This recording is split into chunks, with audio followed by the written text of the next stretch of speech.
Hello, I'm Tamara Banks, and welcome to Denver Decides. This community partnership is dedicated to accessible and transparent elections. The participation includes the League of Women Voters of Denver, the Interneighborhood Cooperation. Denver Decides is presented by Denver 8 TV. Our goal today is to present a ballot issue forum as we gear up for the election on Tuesday, November 7th. Among the decision items on this year's ballot are referred questions 2A through 2G. These are general obligation bonds, GO bonds for short, and are designed to restore, replace, and expand infrastructure and capital assets across the city. The 7 ballot questions will give voters a yes or no say on individual projects.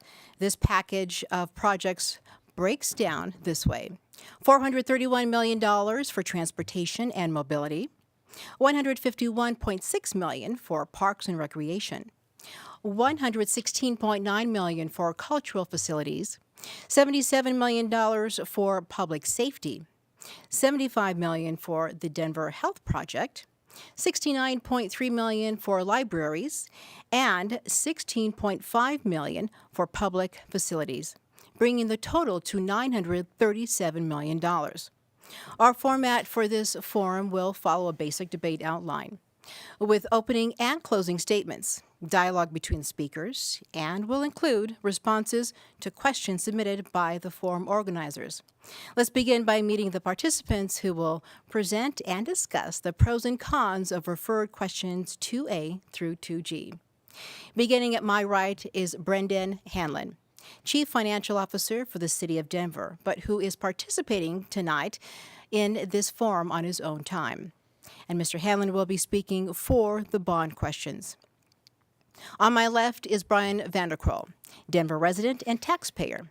Brian will be speaking against the bond questions. Welcome to both of you, gentlemen. Thanks for being here. We'll begin with 2-minute and 30-second opening statements from both speakers. And as you can see them, the timekeepers can see they're right in front, keeping timing of your statements and your answers. Mr. Hanlon, you're up first for speaking for referred questions 2A through 2G, and you have 2.5 minutes. Thank you for having me. Good evening. Thanks, Brian, for your time. My name is Brendan Hanlon. I am the city's chief financial officer, but I'm also a resident of the city and county of Denver and here to talk in support of ballot measures 2A through 2G. I just wanted to start by saying we are at the end of a very long process. We have been working on the composition of these measures for over a year now. That process has taken us from developing a strong list of projects to then convening sets of stakeholder groups, both in terms of breaking them down by different project types and having the public evaluate those projects and form what I would describe as buckets or categories of different project types like transportation, cultural facilities, and review those. They then refer those to an executive committee, and that executive committee took input from that group, refined that list down, and referred a list to the mayor. The mayor then worked on a list with City Council, and we are now at the point where all of City Denver's residents get to go to the ballots over the next couple weeks, because we have mail-in ballots, and vote on these measures. And I think what you see is a composition of transportation, cultural facilities, health and hospital projects, safety systems, library systems, recreation systems, and public facilities that address the needs of a growing city, both in terms of maintenance and improving the scalability of our assets around the city. I think it's a thoughtful package. It's a package that totals $937 million.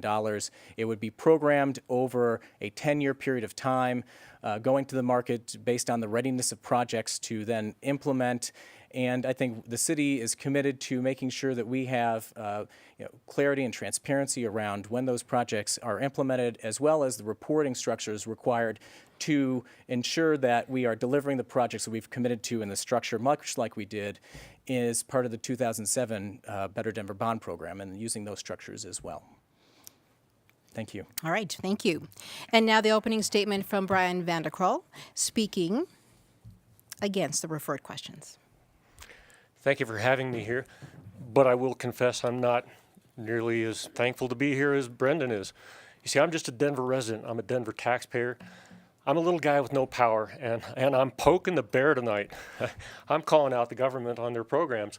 My opponent tonight in the debate is a 16-year a bureaucrat with a lot of connections, a lot of power. So if I go missing in the next couple weeks, you'll know what happened.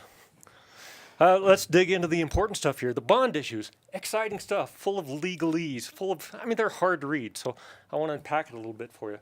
7 bond issues, all written pretty much identically, except for the various things that change for the specific projects. There's 5 elements that are common in all of them. The first element is debt. Of course, it's a bond issue. There's got to be debt. They're going to increase your debt. They're going to put a mortgage on every private property in Denver, 70% additional mortgage. That's how much they're raising the debt. That's pretty big. Second thing, they're going to tell you that there's no tax increase. If you're reading down like like most people did, like I did the first time, I got excited. There's no tax increase, but there is.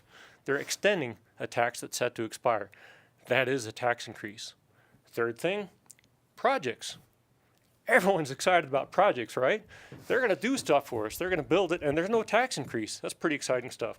They're not asking permission to build these projects. They have the authority, the power to build these projects. They're just asking for a financing mechanism to get it done. And I don't think they need that.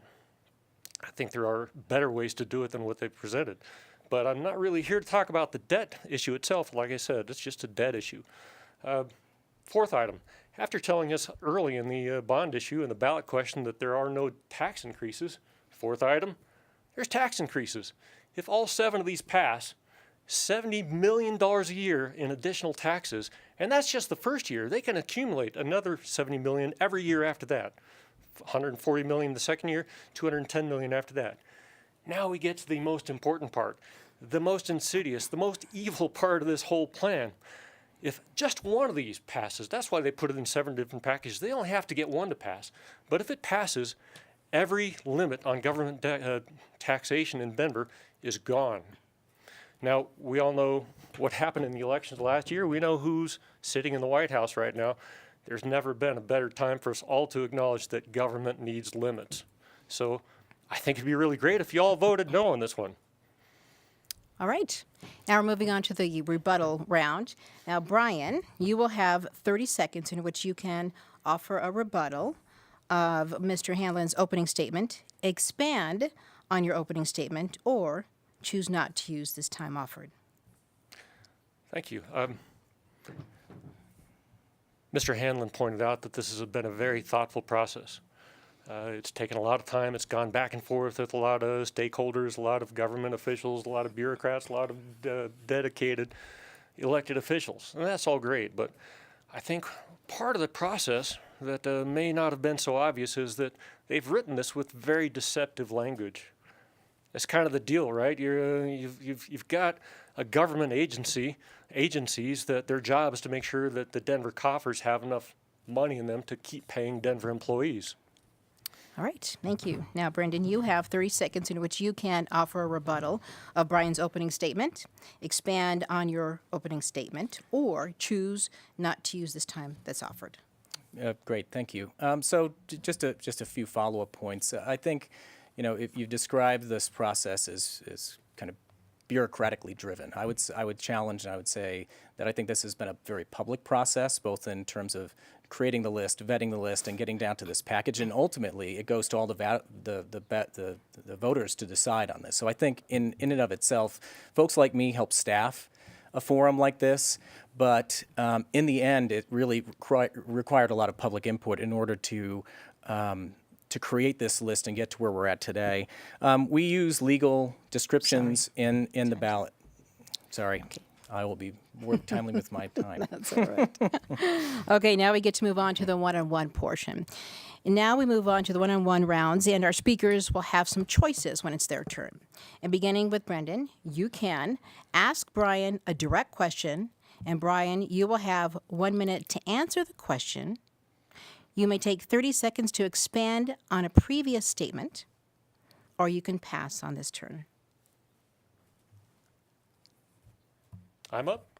Well, Brendan, I you can think ask. yes. Yeah, you ask the question first. So in terms, I guess I would like to ask a clarifying question from one of your previous statements. You had said if these measures were to pass, then all limits on debt would be gone. Can you explain that a little bit further, please? Yes, I can. You have 1 minute. I have 1 minute. Mm-hmm. Can my time start as soon as I find a... You can start now. Okay. Good. Well, here it is.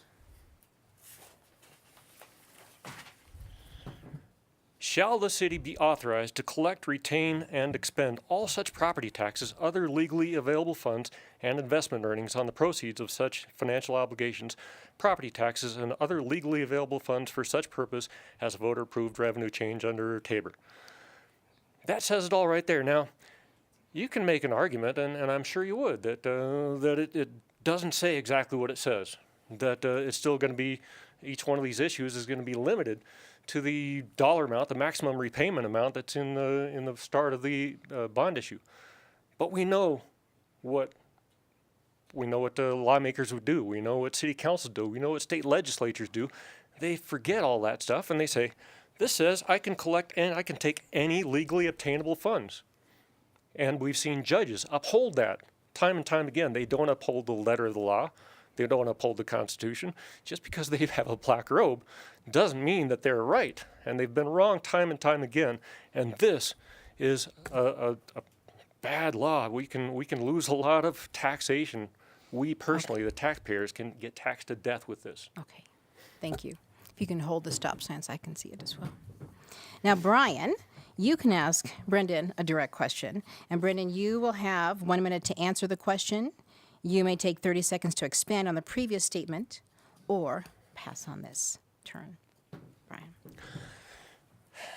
I type these really slow because I read slow, so bear with me. Denver's revenues are skyrocketing. They continue to rise. Property valuations are up. Marijuana taxes are rising. They're going up like mad. Occupational privilege taxes are up because there's more people here moving here and working in Denver. Fines and fees are up. There's plenty of revenue available to support these bonds without raising taxes. And there's all this other unnecessary stuff. The 5 elements that I talked to you about, a lot of that is unnecessary. Isn't it the real intent? Didn't you put this in 7 different packages because your real intent is just to get one of them passed so you can remove all the limits on taxation? That is not the case. We are required to isolate ballot questions based on the type of facility. We're not allowed to bundle into one question all of these measures. So that was not the intent. And these questions were fashioned based on Tabor requirements as to how they need to be described to be legally compliant on the ballot itself. Okay, thank you. Moving on to our next one-on-one round. Brian, you will begin, and as before, ask Brendan a direct question, and Brendan, you will have 1 minute to answer the question. Did I go out of order there? Yeah, no, we're going Oh, back and okay. forth. Yeah. Okay. So we want different people to start at different times. All right. So now it'll be your turn again to ask a question. Okay. Right, okay. So let me repeat that. So Brian, you will begin, and as before, you can ask Brendan a direct question. And Brendan, you will have 1 minute to answer the question. You may take 30 seconds to expand on a previous statement, or you can pass on this turn. So Brian, you can ask the question. And I can use 30 seconds to expand. I've studied Tabor quite a bit, and there is nothing in Tabor that requires this language that I just read to you. And if you read the rest of it, it's very hard to understand. So I'm sorry, are you going to ask a question? You said I could expand? Yeah, I'm sorry, I thought you were going to No, expand I'm expanding on his last statement. Okay, I'm sorry, Continue. where was I? you can start from the beginning. Okay. We'll start the time Tabor over. does not require confusing language. If you read Tabor itself, it's not confusing. There's no reason for the taxpayer to be confused by this language. There's definitely no reason to say that there's no tax increase in the first part of it when there's definitely a tax increase. This is deceptive. It's not right. All right, I am apparently missing a page. Well, I have 15 seconds left, and you're still looking. Let me just say that. Remember, right. only one of these needs to pass for that language to be ensconced in law, and for tax limitations in Denver to be gone forever. Okay, we'll move on, and we'll switch it up. Okay, so just to clarify, the language that Brian is describing provides for the revenue to pay off the obligations that would be would be used to fund these projects. So there is no limitation on that revenue source to repay those funds. There is a limitation on the obligations we're allowed to go to the market to, though. We're not allowed to just issue obligations outside of what is voter approved. Okay. All right. So, and back to Brendan. And again, Brendan, you can ask Brian a direct question. And Brian, you will have 1 minute to answer the question. You may take 30 seconds to expand on a previous statement or pass on your turn this time. So, question. Brian, I'd like to ask, what are some of those projects that you're most compelled and supportive of in this package itself? That's a fascinating question. To be honest, I haven't really studied the projects themselves because that's not important. You can do these projects. You're not asking for the authority to build the projects. What is important, though, is you're asking for a huge tax increase. Huge tax increase. So what I would ask you is, for those families at home that are wondering, how am I going to make it through this next month? How am I going to pay my property taxes so I don't lose my home? My landlord just raised rent because his property taxes are going up. My question to you would be, what projects do you think those people at home should not do? I think that's a far more important question than which projects government should do, especially when government gets all its money from the taxpayer. Okay. So I believe we're on round 4. All right. That brings us to our final one-on-one round. And Brian, you will begin. And as before, you can ask Brendan a direct question. And Brendan, you will have a minute to answer the question. You may take 30 seconds to expand on a previous statement or pass on your turn. Brian.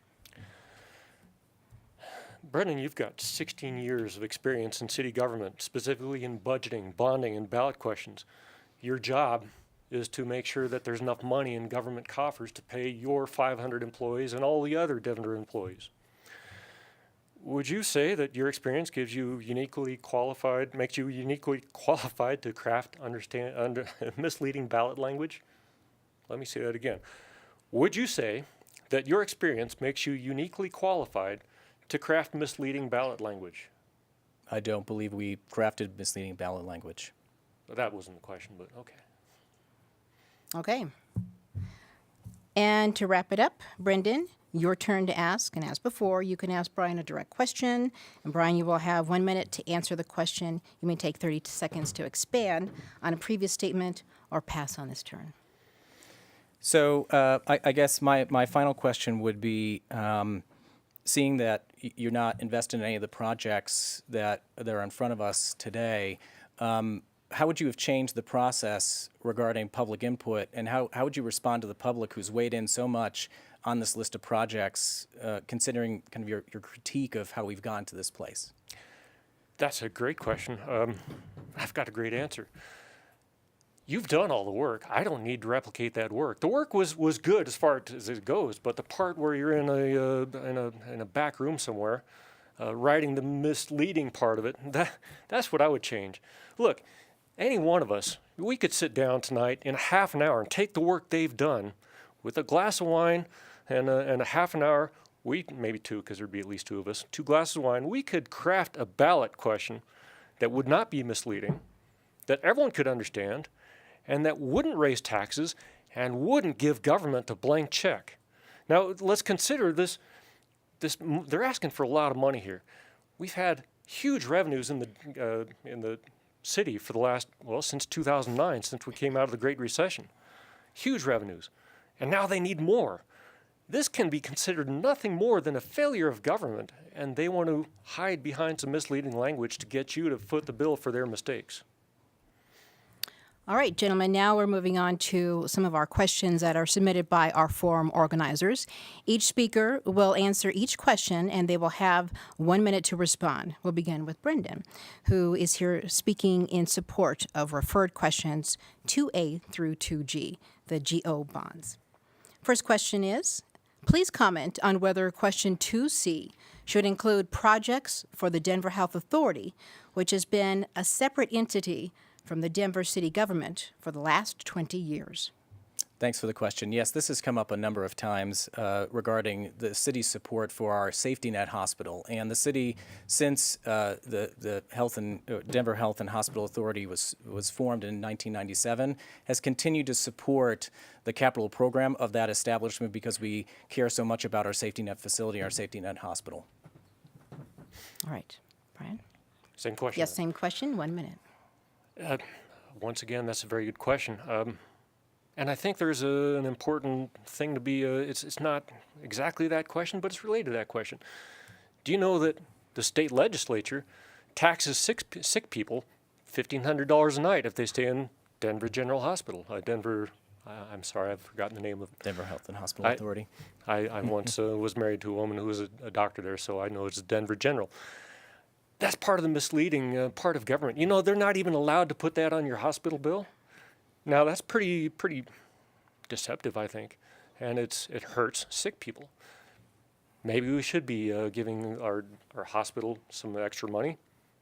You probably have the authority to do it anyway, so it's not really an important issue. What's more important is, are we taking money from poor people to help sick people?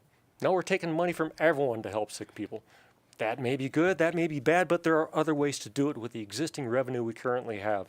You can take that $15 million sign that's out at the IA that we're going to be paying for, and how big a bond issue would that create for 10 years? That would do a lot of the hospital rehabilitation. Thank you. All right. On with another question from our organizers. And this time, Brian, you'll start. The question is, do you believe that these projects are fairly distributed across all geographic parts of the city and demographic parts of the population? I really haven't studied that. I have seen the city is spending a lot of money advertising this. I got my big glossy mailer today that has a map with flags all over the city of Denver. The flags look pretty evenly distributed. I put the emphasis on the wrong syllable. It looks pretty even. But again, that's not the important question because they have the authority to do these anyway. The only question is the timing and how they're going to finance it. If they get this almost $1 billion debt package right now, they can't do them all right now anyway. We would have plenty of time to take these one at a time, a little chunk, and finance this part. Do a bond issue for a tenth of that. Do some projects. Do another tenth. Do some more projects. But increasing 70% on our debt when there are better ways to do it, and increasing taxes and giving government a blank check is not the right way to do it. All right. Thank you. Brendan, your answer. 1 minute, please. So I think this represents the value of a public process that helped develop and vet this list. The first most important step that we made in developing this bond proposal is we went to the public and said, did we get this list right from all quadrants of the city? So we used that as a foundational way to make sure that we got the list right, and then we used those very same folks' input to make sure that the list was well developed, and equity was a big part of that conversation. Okay. Round 3 of questions. Why were some of Denver's smaller art, science, and history venues overlooked as recipients of bond money? And Brendan, we'll start with you, and you have 1 minute. So I don't know which facilities we're being asked about, but in the culturals package itself, these are our Tier 1 facilities. I think an unknown thing that most voters might not be aware of is that those are city-owned facilities, and we're required to maintain them, and we support our cultural institutions. So that's why you see the area of emphasis around institutions like the Denver Museum of Nature and Science, the zoo, et cetera. So that's why we kind of honed in on that list. Brian. Again, you've got the authority to do these projects anyway, so you could not only do those, you could find out what these missing projects are. You could fund them. You could issue bond issues one at a time in smaller chunks, things that we could all look at and say, that's a good idea. And you could do it without raising taxes and without giving government a blank check, without saying, government, you can tax as much as you want from here on out. All right. This is our final round of questions from our organizers. Why should question 2A pay for a part of a new bus rapid transit system on East Colfax instead of having it be paid for by the Regional Transportation District? And Brian, we'll start with you. Well, we just saw a special session at the legislature. because they passed a bill that funded all kinds of things, but they forgot to let RTD collect money for marijuana sales. That was written out. So they obviously don't have the money. We have to provide it now. Is that the way it goes? I don't know. Bus rapid transit down the middle of Colfax. I think a lot of people are misguided about what bus rapid transit is. It's actually a rail system through the middle of the street. I don't think that's what they're going to provide. At any rate, you can do it. You have the authority to do it. You can team up with RTD and put that bus rapid transit system right in there, but you're going to do it apparently by raising taxes and having us write a blank check. You're going to mortgage our property, 70% additional mortgage on my property, on everyone else's property. If you're a taxpayer, you're a renter, your cost of living in Denver is just about to go up a lot. Okay. Brendan?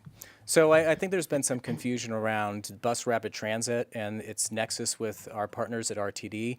This investment really comes down to the assets that the buses drive on, not the actual buses themselves. So when you think about curb, street striping, and pavement, and different modifications that have to be made to the right-of-way in order to make sure that we can implement a bus rapid transit system, that's what's being funded here. It's not something that RTD should be doing. They will have their own commitments when it comes to implementing bus rapid transit, but this is the capital investment in that program.